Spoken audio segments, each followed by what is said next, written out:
Eu tive, durante toda a década de 70, uma big band, que era um negócio que dava um trabalho danado, 16 músicos, era uma confusão. E eu não tocava, só regia. E um dia eu falei, pô, mas está todo mundo se divertindo, eu aqui carregando estante, fazendo ginástica. E falei, não, vou começar tudo de novo, fazer um trio e chamar músicos muito jovens, gente que esteja começando com aquele gás todo. Daí o Zeca Assunção, que é um baixista que eu toquei a vida inteira, grande amigo, falou, olha, tem um aluno que eu acho que dá pé, tal de Rodolfo, moleque de 17 anos, cabelo comprido, aquele metido a hippie, essas coisas. E o Rodolfo trouxe o baterista, que era o Azael Rodrigues. Então, esse trio foi o que começou. A gente tocava num bar chamado Lei Seca, isso idos de 1978. Daí eu trouxe o Roberto Sion, o saxofonista, e como a coisa começou a dar certo, a gente resolveu, falar, bom, vamos levar a sério esse negócio, deixar de tocar só em bar e pensar num trabalho mais sério. E daí apareceu a ideia, então vamos fazer um grupo, né? Pau Brasil. E para completar o grupo, a gente chamou o Héctor Costita. Então, a primeira formação do Pau Brasil era piano, baixo, bateria e 2 saxofones, ou 2 flautas, saxofone, soprano com flauta, essas combinações todas. Infelizmente, o Costita teve que sair logo depois, ele foi dirigir aquele bar famoso do Maxud, o 150, e o Belina estava chegando da Europa. Ele tinha passado muitos anos estudando e dando aula na Suíça, tinha acabado de chegar no Brasil, a gente falou, opa, vem cá, é com você mesmo.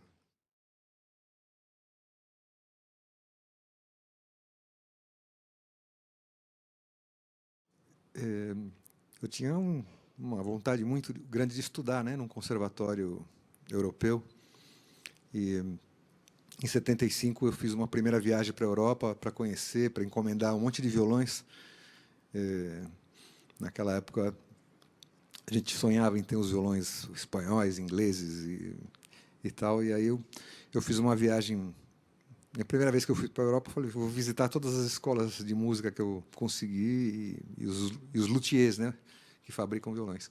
Aí eu encomendei vários violões nessa viagem e consegui uma bolsa de estudos para o Conservatório de Genebra, que me aceitou como aluno.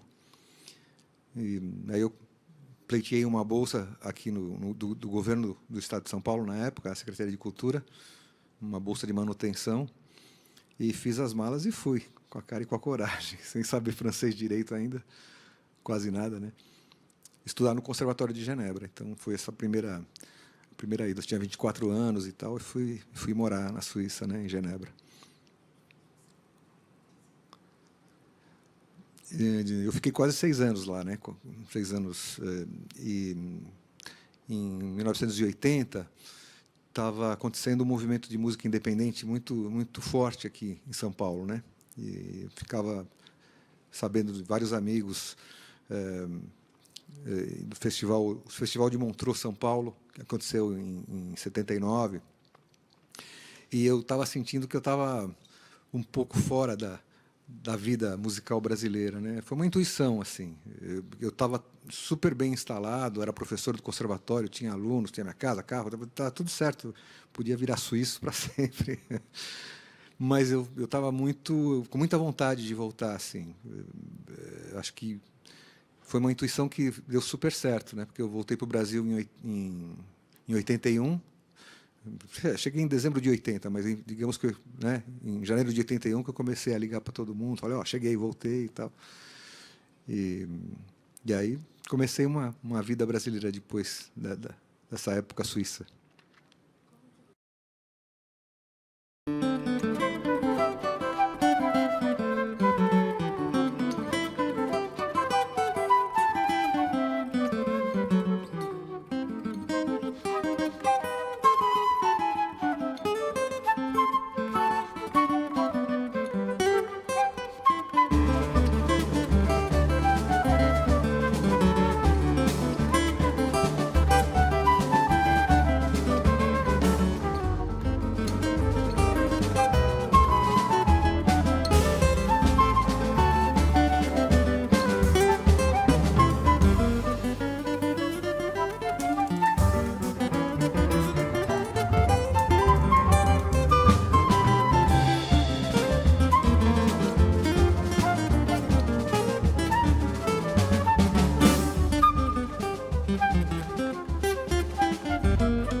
quantos anos tem o Pau-Brasil, acho que nem eu, nem o Nelson, nem o Belina, nem ninguém sabe, porque foi uma coisa que foi vindo organicamente, mas eu imagino que, como grupo, assim, hoje eu estava pensando nisso até, vindo para cá, a gente tem, como grupo de participação que iniciou, tem uns 38 anos, 37, 38 anos. Como grupo, como Pau-Brasil, uns 35, 36, por aí. Nós já somos adultos, né? Não somos mais um grupo adolescente.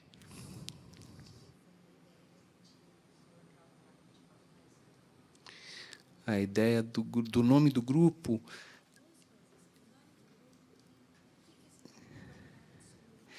Né, eu acho que foi o seguinte, a gente tinha esse ambiente de música muito cativante no final da década de 70, começo da década de 80, principalmente. Tinha muita música instrumental, tinha muito grupo acontecendo e muita coisa acontecendo nesse panorama. E a gente, quando a gente, vamos dizer, ficou mais sério, a gente começava, como o Nelson falou, a gente tocava no Lei Seca, tocava no bar, era um repertório que ainda era um repertório muito heterogêneo, não tinha muitas coisas, eram coisas de jazz, coisas diversas, era um apanhado diverso. Aí, de uma hora para outra, a gente foi se personalizando, o grupo foi formando uma certa sonoridade, uma certa vontade. Eu acho que o nome, se não me engano, fui eu que dei. Foi na minha casa, numa noite que a gente estava reunido, estava eu, Nelson, Costita, o Sion e eu acho que o Ozael, e aí veio esse nome, Pau-Brasil, que tinha vários motivos. Primeiro, tinha o nome do Brasil nele, e a gente tinha vontade de tocar fora do Brasil. A gente sentia que havia possibilidade da gente levar esse som para fora. Isso era uma perspectiva. Então, isso foi um gancho. E depois tinha o emblematismo de você ter o nome Pau-Brasil aliado à madeira e aliado ao Oswald, a ideia, todo o ideário que a gente, na verdade, que eu lia muito e ficava fascinado com essa coisa de você trazer o Brasil e comer o Brasil, comer o de fora e fazer disso o Brasil explodindo, vamos dizer assim. E eu acho que isso foi uma espécie de norteamento inicial para que a gente pudesse seguir na obra que a gente fez. Aí você me perguntou quantos discos a gente gravou. 9, 10, 11... Acho que nossos, uns 12, 13 do grupo. E essa viagem foi sensacional. Essa viagem para o Japão foi o seguinte... É difícil. Era o Pau-Brasil, que era eu, Nelsinho, Belina, Azael, Sion. Aí tinha o Mané Silveira, tinha o Ratinho, falecido Ratinho, de percussão, tinha o Sidney, o Ney, de trombone, tinha mais quem? Teco não estava ainda, estava? O Cebion, o Jorginho Cebion, de percussão. Quem mais que estava? A Ana Karan cantando. Isso é um convite do consulado japonês, do Sakao, que ele trabalhava no... Ele era... Como é que se diz isso?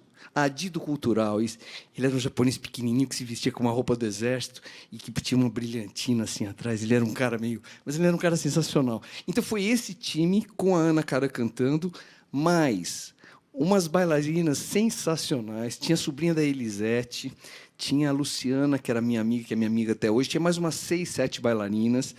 E a gente fazia um show que entrava no final de tudo, tinha a gente tocando, tinha a Ana Karan cantando, tinha as bailarinas, e no final entrava o Godzilla, que era aquele monstro, não entrava, lembra do Godzilla? Entrava o Godzilla, aquele monstro junto com as bailarinas, era um troço sensacional, num shopping. E a Miss Brasil.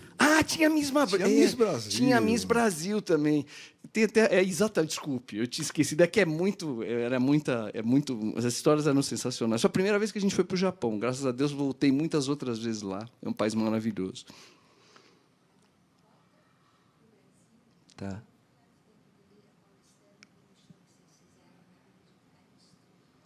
Na Benedito? A gente fez o Wilson Souto, o Gordo, ele promoveu, tem até foto disso da gente, tem uma foto da gente bonita. O Teco tocou, só que o Teco era inimigo da gente, ele não tocava no Pau-Brasil, ele tocava no pé antipé. O Teco tocava no Vé Antipé. E a gente tocou. E, na verdade, essa época foi uma época muito fértil para a gente. Foi a época que acho que o Belina já estava, e foi a época do primeiro disco que a gente gravou, e através, inclusive, do Lira Paulistana, porque o Wilson fez um selo, o Wilson Sotel Gordo, ele fez um selo e convidou a gente para gravar, e a gente gravou esse primeiro disco, que é um disco até bastante conhecido, ficou um disco meio cult, graças a Deus. Tem a bandeira do Brasil, assim, o Dístico Pau Brasil, que o Nelsinho, um amigo do Nelsinho, fez, e a gente adotou durante muito tempo. E esse show na Benedito Calixto foi um show exclusivamente de música instrumental, onde estava o Pau Brasil, onde estava o Pé Antipé, onde estava... Nossa, agora também para puxar os outros nomes. O Acaru, que era o grupo do Ruriá do Prá e do Marco Bosco. Nossa, tinham alguns grupos bastante... O grupo Dalma, ainda na primeira formação, que era o André Gerais-Sati, o Ulisses e o Cândido. Era o Cândido. Acho que, enfim, faz muito tempo.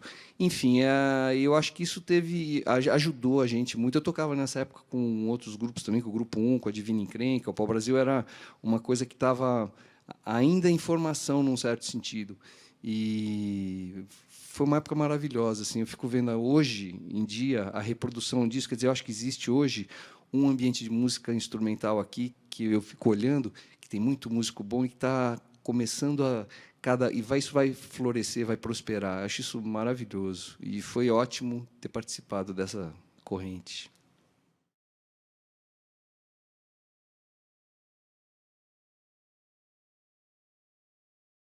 Então, muita gente passou pelo grupo. Eu acho que as mudanças começaram, principalmente com a saída do Azael em 85. Entrou um baterista norte-americano, mas espetacular, tocando super bem música brasileira, que é o Bob Wyatt. Ficou um tempo, depois veio o Nenê, que foi genial, ele é um grande compositor também. Teve uma época que eu saí, veio o Lelo Nazário, o Zé Eduardo Nazário, o Belina saiu, daí a Malui teve um tempo, o William Caran tocou bateria já numa turnê, ou seja, eu acho que uns 20 músicos passaram rápida ou não tão rapidamente pelo grupo. Essa formação está desde 2004, portanto, 12 anos. E a gente gravou vários discos cenas brasileiras, né? Por exemplo, que é o Pindorama, que talvez o Pindorama tenha sido, eu acredito, o CD, ou, na verdade, na época, o LP, que estabeleceu a identidade do grupo. Né? Essa ideia de pegar influências de todo lugar do jazz, da música clássica, da música folclórica, e juntar tudo isso num mix que virava a música brasileira. Eu acho que o Pindorama é o disco que dá a maioridade, realmente, para o Pau Brasil. Essa música do Baden é genial.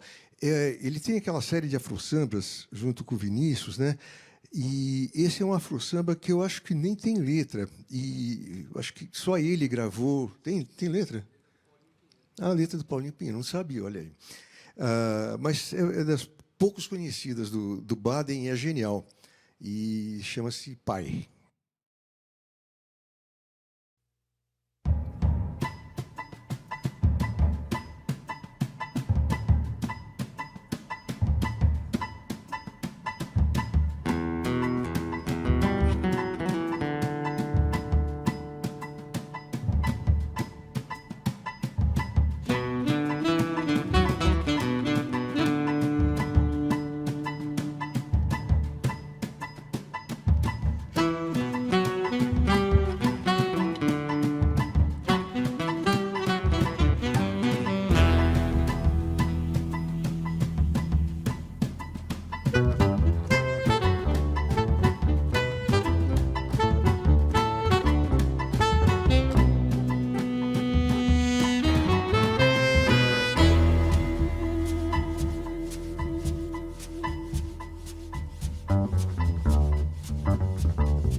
Eu acho que eu entrei no grupo por volta de 86, 87. Era o lançamento do Cenas Brasileiras, que é um disco que eu não gravei, mas fui convidado a entrar justamente nesse lançamento, nesse show do Sesc. Para mim foi incrível, porque eu estava entrando na seleção brasileira, estava substituindo os meus mestres, né? Roberto Sion, o Héctor Costita, era o máximo. Assim, eu estava tocando com o Rodolfo antes, já no grupo 1, com o Lelo Nazário, Zé Nazário, Rodolfo.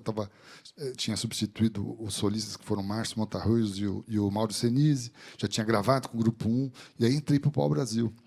E foi assim marcante isso, porque eu estava começando a me estabelecer como músico, estava acabando aquela vida dupla de médico e músico, né? Tinha me formado, tinha abandonado a medicina, tinha assumido a música, e essa entrada para o Brasil foi definitiva, porque ela meio que reiterou essa coisa de fazer música brasileira, de me estabelecer na música instrumental, e foi uma experiência marcante ali na época.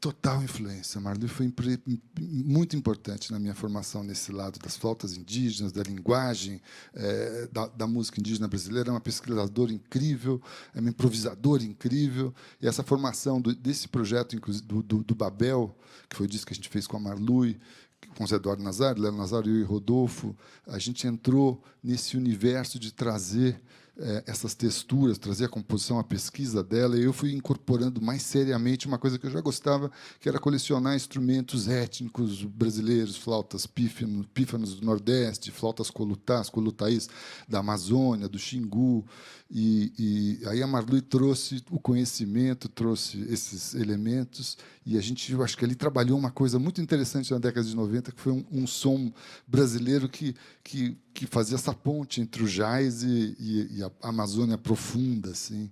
Trabalhei muito na Europa, né, com essa formação, foi muito legal.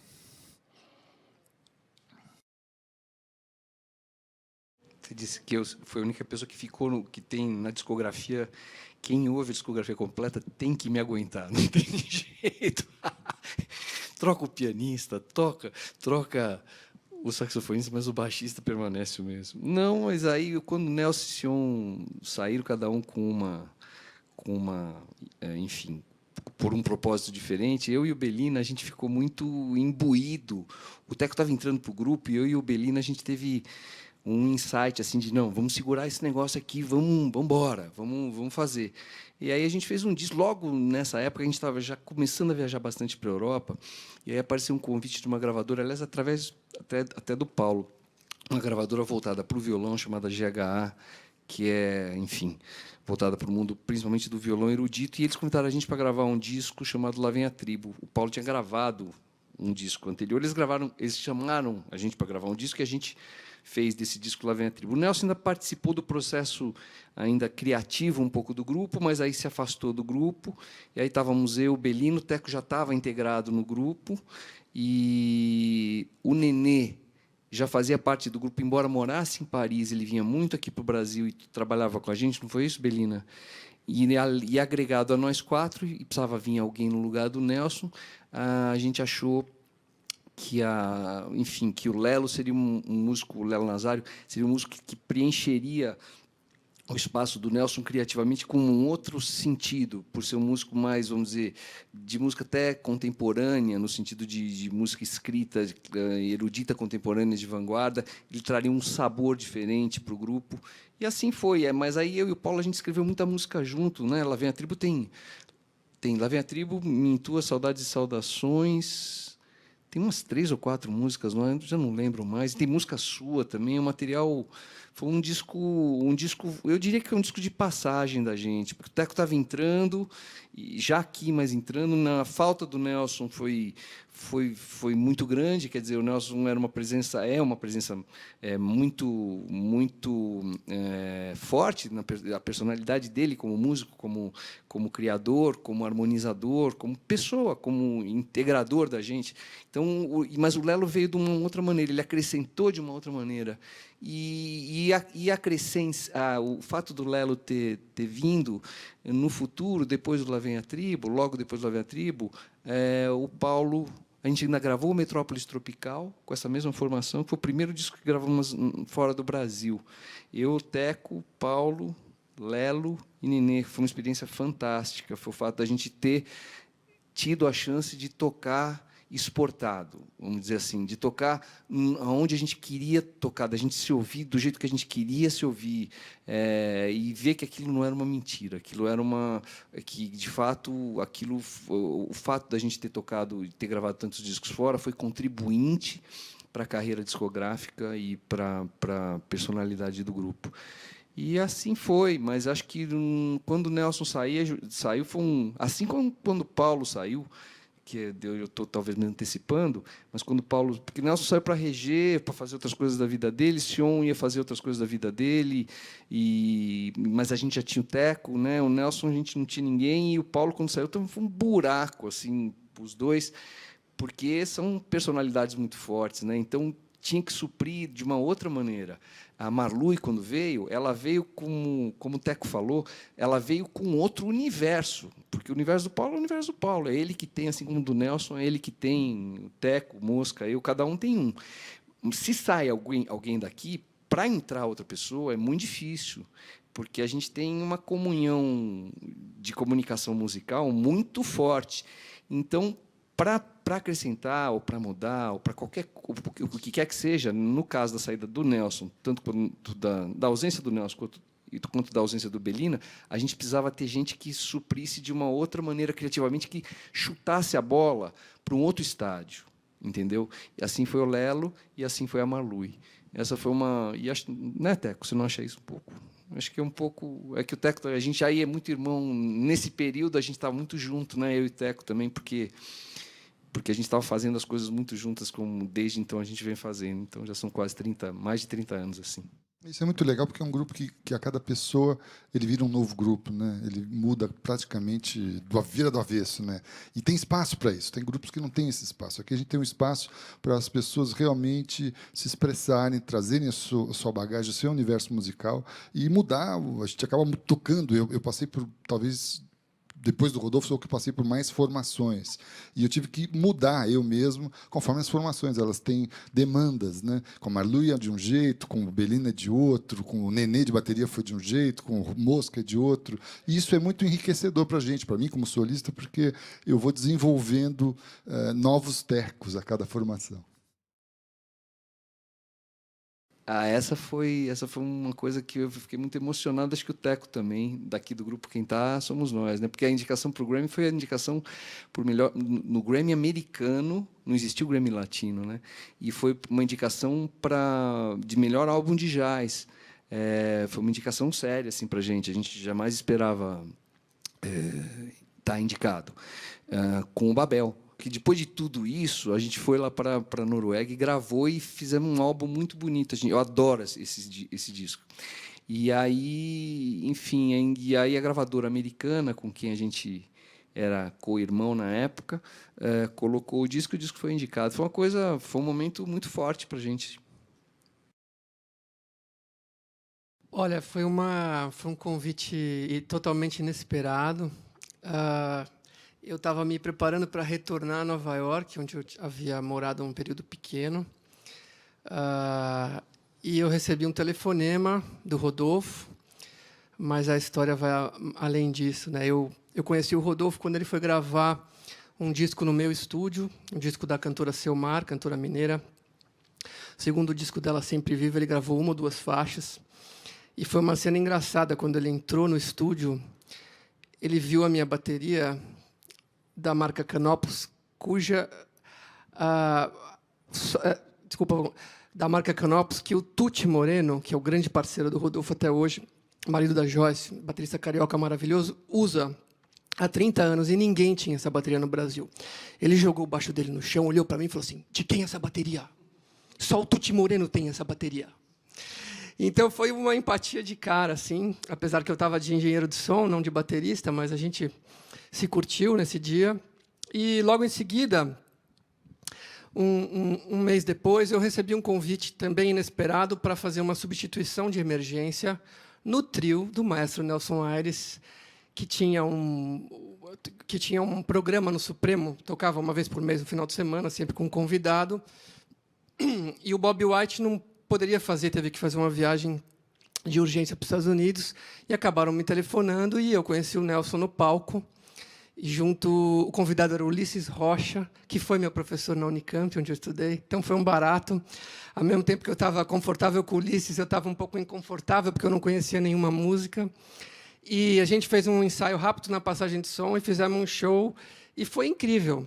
Para mim, foi incrível. Eu não sabia o quanto tinha sido incrível para o Nelson. Eu vinha saber um pouco tempo depois, quando eles estavam reunindo o grupo, que estava um pouquinho numa fase, vamos dizer, um pouquinho congelada, assim, naqueles anos, fazendo poucos shows. Eles resolveram remontar o grupo e queriam um baterista brasileiro, né, para substituir o Bob, e que vinha tocando já nos últimos anos. E aí foi, acho que, essa soma do Nelson com o Rodolfo que me levou a chegar nessa encrenca.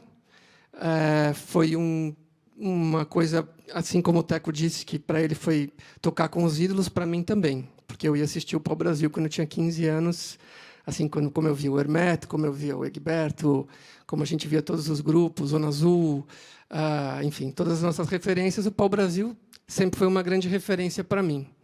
Então, viagem para Nova York, de volta cancelada, e nós gravamos o primeiro disco, que foi o 2005. Caixote.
disco novo é o Daqui. Daqui porque é nosso, porque é seu, porque é meu, porque é do Nelson, porque é do Mosca, do Teco, do Belina, do Tom Jobim, do Moacir Santos, do Baden Powell, do Paulo César Pinheiro, do Ari Barroso, das pessoas que fazem parte, das pessoas que estão aqui. Ele é um disco do Brasil, sobre o Brasil, com a visão de uma certa utopia brasileira que eu acho maravilhosa, que é a visão do Brasil possível, a visão do Brasil que anda, a visão do Brasil lírico, do Brasil que a gente ama amar. Então, pode ser uma utopia, mas é muito bom que a gente viva e a gente tenha essa dimensão de utopia entre a gente, musical.